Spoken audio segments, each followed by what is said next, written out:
Well, hello, this is Pat Jasmine Gonzalez. Yes, it's me. I'm right here behind the camera. Um, so yeah, I just want to show, like, going back to talk about LED circuit. Since I mentioned LED circuit, it's public information. Anybody can go online on Wikipedia and you can find information on how to a diagram of how to design the LED circuit. And the resistor can be in the end or before that.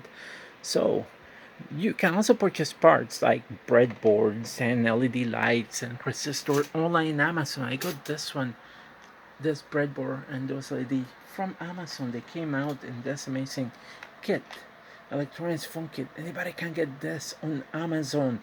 You can teach yourself electronics through this with a book. So again, nobody can claim that this is confidential information because it is general information. It is public knowledge on how the circuit works. And just to show you, this is a simple circuit. There's a switch in here.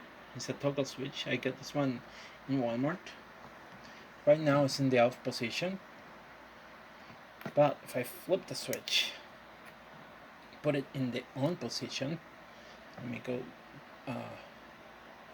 with this here, and I touch it, the LED lights up. And again, this switch, how this works and what it is, you can find information on switches on any book or previous source. This is public information. Everybody knows how switch work. LED lights and resistor, you can find them in Amazon. This is not confidential information at all for any electric company, because the knowledge of how the LED circuit works, a simple basic circuit like this, it's pretty much relatively easy.